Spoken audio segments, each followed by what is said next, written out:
space. How much of it have we actually explored? What do we know about other planets? Is it possible that extraterrestrial visitors have come to Earth and left their mark? What have we achieved through our own space exploration efforts? And how about technology? How far has our scientific research come?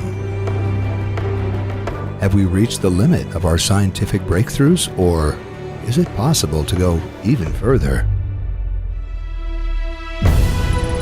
And if we did, what would be the consequences?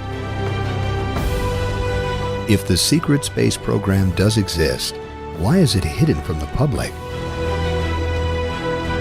What formed as a result of trying to hide and conceal all this information about the secret space program? And who or which groups were directly involved?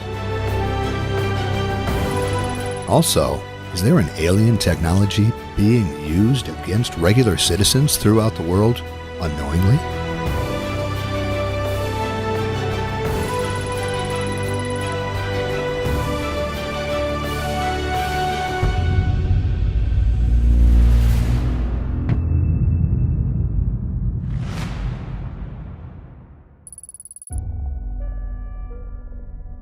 On the private surface, there's an incredible amount of information, so many dots to connect to show that in fact there's some amazingly advanced technologies that groups and corporations, more like quasi-government corporate groups, have had these technologies for a long, long time. I think it is absolutely ridiculous that we are dealing with the same design for an airplane that was out in the 1960s and we're still flying in it today.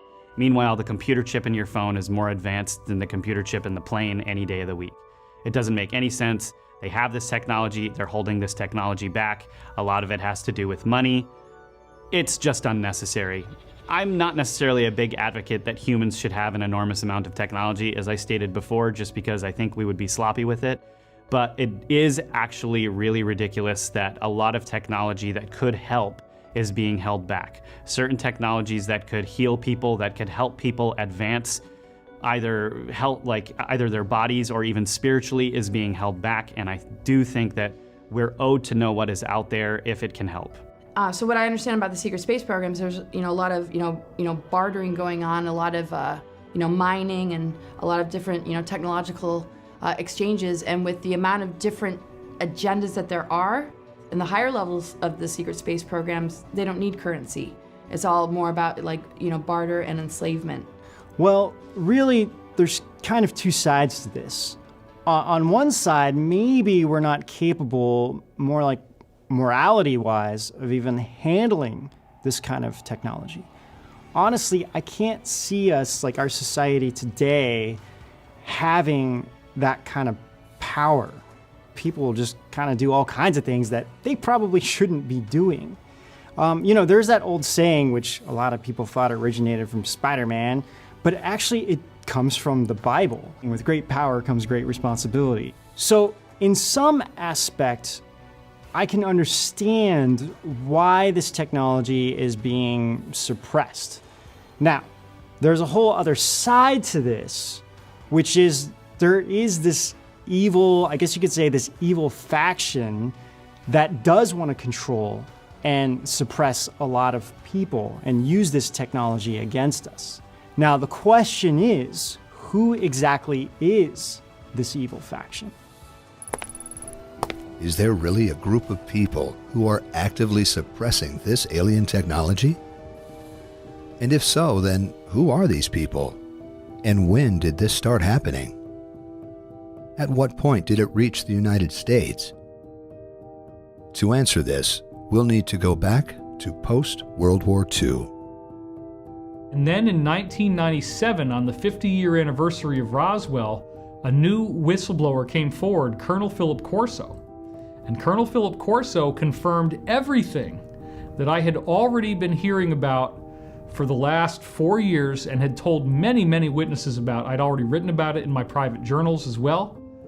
I couldn't believe it when this insider came forward, and he even had the same things: infrared, night vision, LED lights, computer chips, fiber optics. It was unbelievable how similar it was.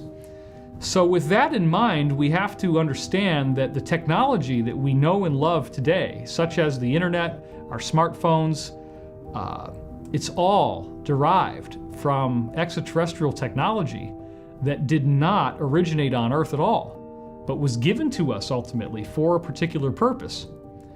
However, what most people, again, are not aware of is that the technology that we got our hands on also included things like anti-gravity, actual time travel capability, and warp drive, where you can travel faster than the speed of light through traversable wormholes. Alien technology was something that really was profoundly difficult to fathom by government scientists and engineers in the 1940s, when in the United States the first extraterrestrial spacecraft were retrieved. These were technologies that employed systems that sometimes fused consciousness into the technology. And so it was very difficult for the US military and national security officials to kind of like understand how these technologies work. So it took them many decades to understand how the technologies worked. They had help. They had help from German paperclip scientists that were familiar with the German program that had been established in Antarctica, utilizing some of these secret space programs. They also had help from extraterrestrials as well. There were extraterrestrials that became allies to the US, where agreements were signed, and tried to help them develop some of these technologies. As the European war moved into its final weeks, the American Army had advanced close to these prizes. But under the agreement for occupation of Germany, the United States would have to turn all this territory over to the Red Army. The American officer on the spot was Major General Holger N. Toptoy, then a colonel in charge of Ordnance Technical Intelligence in Europe, and now commanding general of the Aberdeen Proving Ground in Maryland. You had to act fast, General Toptoy. What did you do? Our intelligence sources had told us of the role Dr. von Braun and his Army Superior, General Dornberger, had played in the development of the V-2 program. I believe that the brains of these men, if we could find them, must be put to work on behalf of the United States. After all, they were the world's only experienced missile team. I later cabled Washington and requested authorities to search for and bring 300 of the leading German rocket scientists to the United States. I found I was championing a very unpopular idea. So before long, I was in the Pentagon pleading the case in person. I finally succeeded in gaining approval, not for the 300 German scientists which I had requested, but for only 100. This was the beginning of Operation Paperclip. Operation Paperclip. It was approved by President Truman in 1946 in an effort to recruit top Nazi scientists before the Russians had a chance to act. In the end, the United States recruited over 1,600 Nazi scientists, many of which were war criminals committed to unpardonable crimes such as genocide.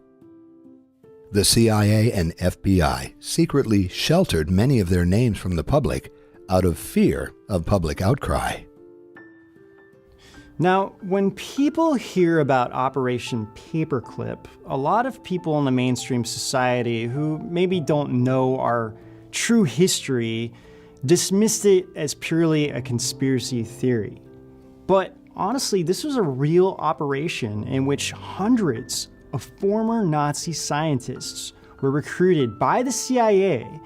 And through this operation, you have like the birth of NASA was pretty much formed. It was literally created by former Nazi scientists. The first rocket they built was the Saturn V launch vehicle, which was instrumental in the Apollo moon landings. Now, the question is this why the secret space program truly came about? Now, sadly, This is all left out when we are being taught our own history in school. They definitely don't teach about Operation Paperclip.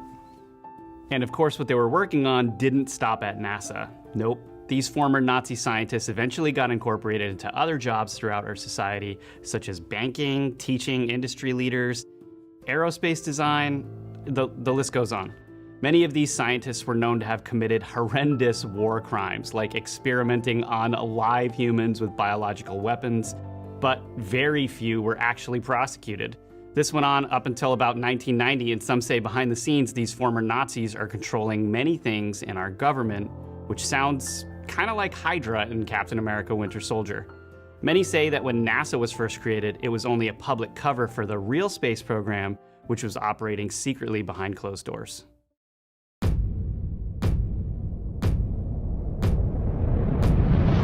Yo, you guys, have you seen what's new on edgeofwonder.tv lately? We couldn't wait to tell you all about the new awesome content. Ben could hardly sleep all night, he was so excited. We want to make edgeofwonder.tv the place to get the best truth content out there. So what better way than to use our platform to provide a home for other content creators who want to change the future and help people wake up.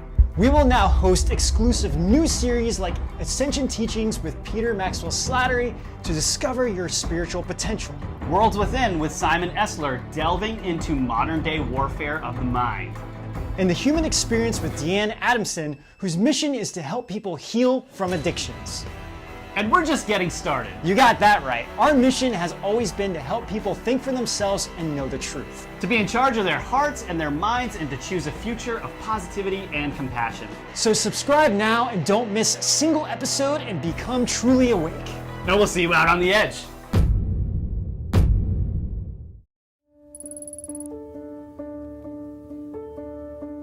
And it's very important to touch on the idea here of compartmentalization.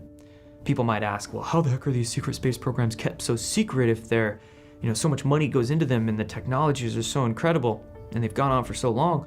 Well, when you have compartmentalization, in other words, this scientist in this cubicle has no clue what this scientist or this researcher is working on right next to him or right down the hall, right?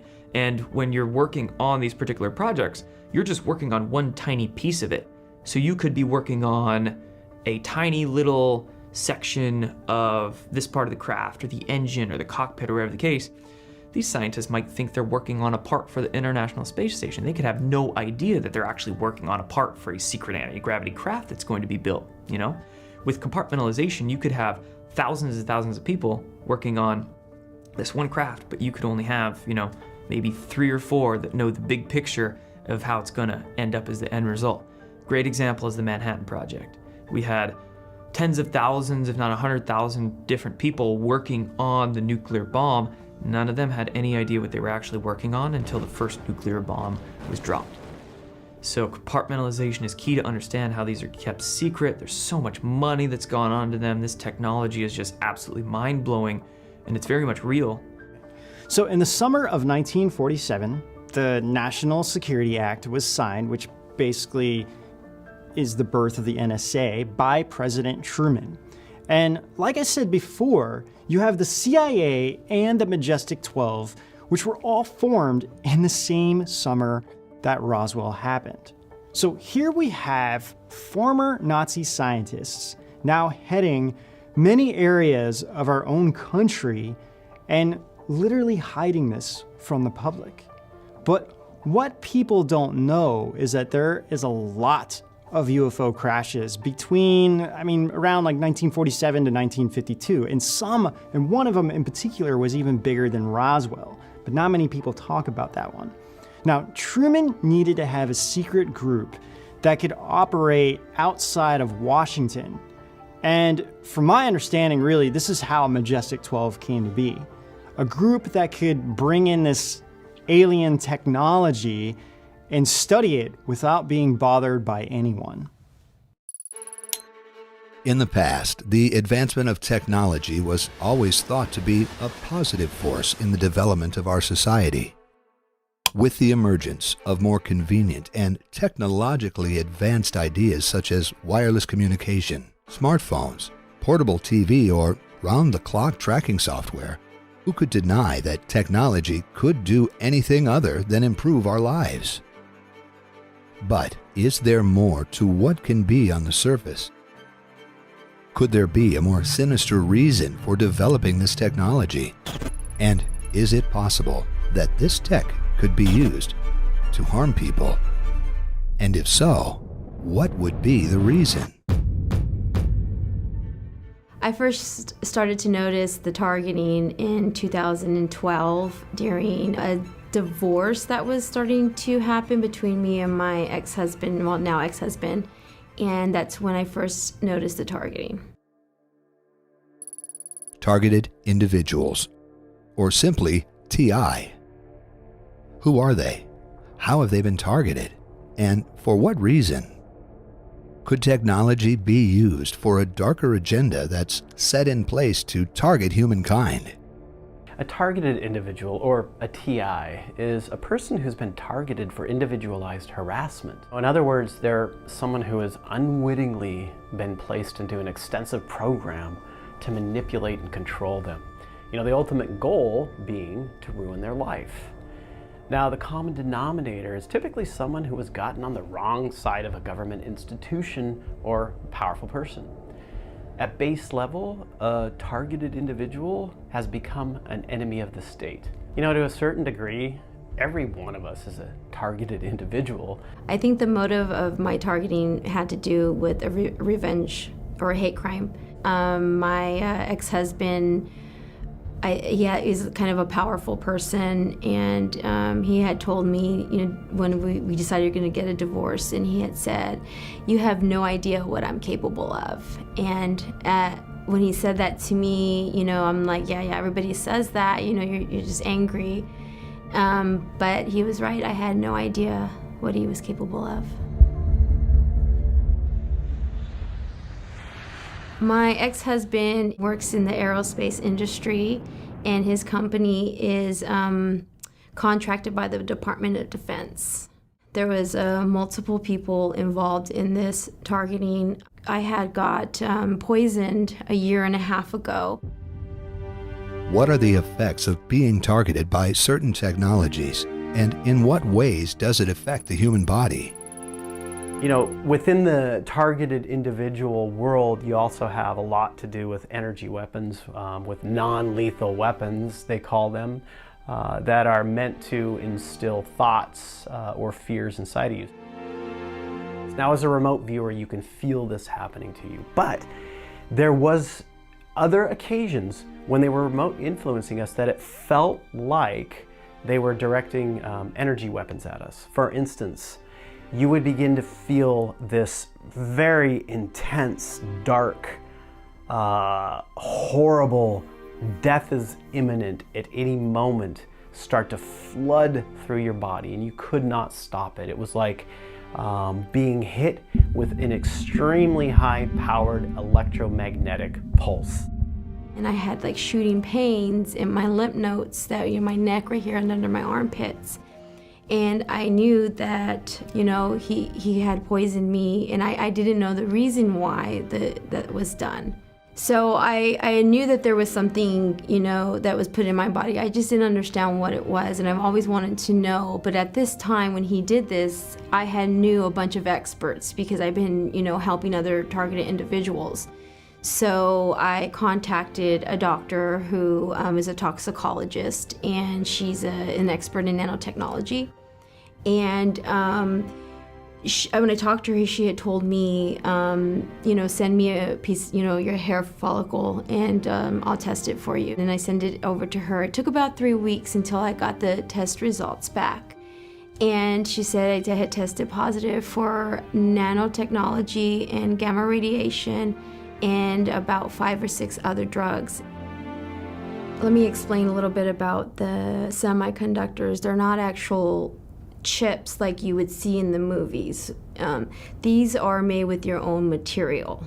They're along with nanotechnology. It takes part of your own material and builds it, and it kind of looks like just like a piece of meat like from your flesh, not your skin, but your flesh, and it has all these wires, these gray wires that are coming out of it that I guess connects with the nervous system.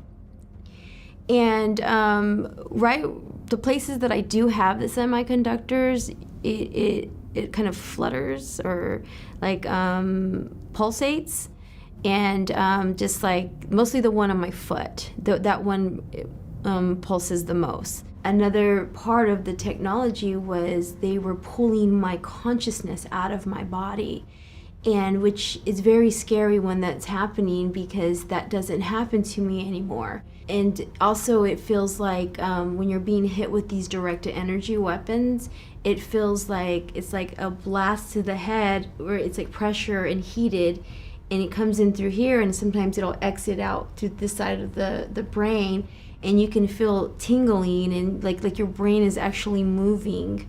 And it's very disturbing. It does interfere with my thought process, and sometimes I'm not able to speak correctly, where I'll be stuttering. I know the thought that I have in my mind, but it doesn't want to come out of my mouth.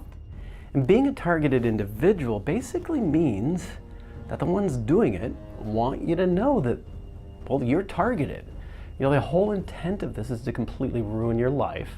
And the methods are geared to sound so insane to regular people that they think you're a paranoid schizophrenic. And this is a huge part of the isolation tactic that they use. Another part of the technology was electric shocks on the body, where they will electrocute you, and also when you're being hit with these weapons, you can feel it. Like you're walking and you can start feeling the ground vibrating, but it's actually you vibrating. It feels like it's vibrating, and it feels like kind of like a wave of energy coming at you, and it's not nice energy. It's very intrusive.